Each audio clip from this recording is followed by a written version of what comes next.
Efetivação dos direitos humanos e o direito à moradia. Vamos começar falando sobre os direitos humanos.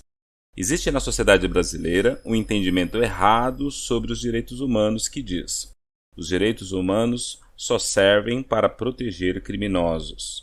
A Declaração Universal dos Direitos Humanos é um documento que estabelece pela primeira vez normas comuns de proteção aos direitos da pessoa humana, a fim de serem observadas e seguidas por todos os povos e todas as nações.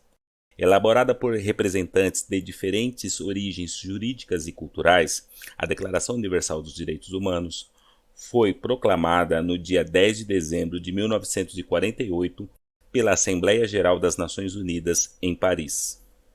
Esta declaração é uma conquista da humanidade, pois estabelece que todas as pessoas são livres e iguais em dignidade e direitos. O desprezo a este princípio de respeito a todas as pessoas produziu e ainda produz os episódios mais tristes da história da humanidade, entre eles a tortura, as guerras, os genocídios e a escravidão. A história brasileira é marcada por um longo período de escravidão, primeiro dos índios, mas principalmente dos negros durante 300 anos. Esta tragédia humanitária traz consequências até hoje para a sociedade brasileira, e não é possível compreender a falta de acesso à terra e à moradia sem olharmos para esse período da história do Brasil. Lei de Terras. Lei nº 601, de 18 de setembro de 1850. No segundo reinado, o Brasil tomou uma medida que seria determinante para a sua histórica concentração de grandes propriedades.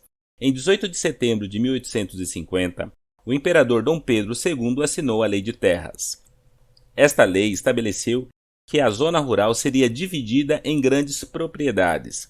A lei determina que a única forma de acesso à terra seria por meio de compra.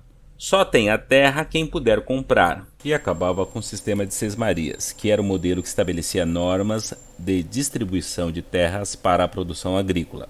Nesta época, já com a proibição do tráfico negreiro, os senhores das terras sabiam que a escravidão iria acabar e que a sua produção, principalmente de café, ficaria sem a mão de obra dos escravos. A Lei de Terras eliminaria esse risco, uma vez que passaria a ser ilegal a invasão e a ocupação das áreas rurais, tanto por escravos libertos quanto por imigrantes pobres europeus, que ficariam impedidos de ter as suas próprias terras, ainda que fossem pequenas propriedades. Só restaria para estes trabalhar para os grandes proprietários de terras.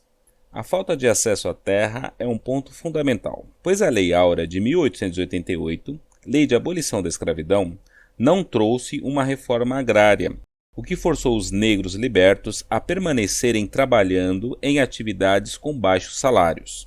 Em 13 de maio de 1888, a libertação dos escravos acontece sem a reforma agrária. Quem na época defendeu a repartição de terras foi o abolicionista André Rebouças, engenheiro negro muito respeitado. Sua proposta era criar um imposto sobre as fazendas que não produziam e distribuir as terras para os negros libertos. Esta proposta trouxe muito medo para os fazendeiros, para os republicanos e até para alguns abolicionistas, como é até hoje. O acordo com os republicanos foi o de não mexer nas propriedades rurais. O acordo garantiu a aprovação da Lei Áurea, sem nenhuma forma de compensação ou alternativa de inclusão social para os escravos libertos poderem morar e viver dignamente no Brasil republicano. Sem direitos à terra, os escravos libertos, pobres, restou-lhes ocupar as periferias das cidades. Sem direito à terra para viver e plantar, os escravos libertos permaneceram marginalizados na sociedade brasileira.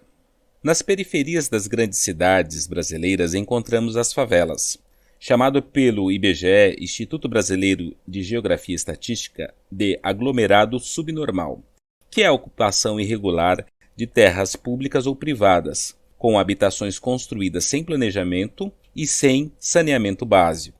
O nome favela surge dos registros do escritor Euclides da Cunha, em sua obra Os Sertões. Ele descreve o morro em torno da cidade de Canudos, na Bahia, que era coberto por um tipo de arbusto com espinhos e flores chamados de favela. O escritor também faz referência aos tipos de construções do Arraial de Canudos, muito parecido com aqueles que conhecemos hoje das favelas da cidade. Esta breve referência nos dá a ideia de que o problema da falta de moradia e da falta de terra, e por consequência a situação de rua em nosso país, são problemas que vêm de muito tempo atrás. E são também problemas das cidades. O que são as cidades? Cidade é o lugar de moradia e trabalho. É o lugar onde moramos e produzimos riquezas, mas também é o local de participação política de cada pessoa que nela habita. Ainda que essa participação seja de submissão às regras e regulamentos da cidade. Todos na cidade participam da vida pública, ativamente ou passivamente. Todos participam da cidade, e que também é lugar de disputa de território, de disputa imobiliária, que determina o valor elevado dos terrenos e imóveis nos melhores lugares da cidade, lugares centrais de fácil acesso ao transporte, com aparelhos urbanos como escolas, hospitais e comércio, e com infraestrutura de saneamento básico. As periferias ficam distantes dos centros comerciais, das regiões com mais oferta de trabalho e emprego, regiões menos valorizadas, sem planejamento urbano, regiões onde vão morar os mais pobres, que acumulam o custo do transporte. Nessas regiões, a primeira coisa que chega é o ponto de ônibus. Depois chega a escola, o posto de saúde, aparelhos de lazer e dificilmente um aparelho cultural, um teatro ou uma sala de cultura. Nas regiões centrais, os cortiços e pensões acabam por ser a alternativa para os mais pobres, quando não, a ocupação de prédios abandonados. Por fim, aqueles que não têm alternativa nenhuma acabam por ficar pelas ruas da cidade. Segundo a professora Raquel Roni, o modelo mundial predominante das políticas de habitação é a ideia da moradia como propriedade individual obtida por meio do mercado. A lei do mercado é o lucro. Ele não tem compromisso com os direitos sociais e a assistência aos desamparados. Não se pode esperar que o mercado imobiliário conceda condições de acesso e moradia para as pessoas, mas, por outro lado, o Estado e os governos não podem seguir o modelo de mercado na elaboração de políticas habitacionais. A ideia que defendemos é que a moradia seja concedida como serviço social de moradia, tal como a saúde, a educação, e não como propriedade privada. A moradia é um direito social, um direito constitucional, um dever do Estado, um direito do cidadão e, antes de tudo, um direito humano.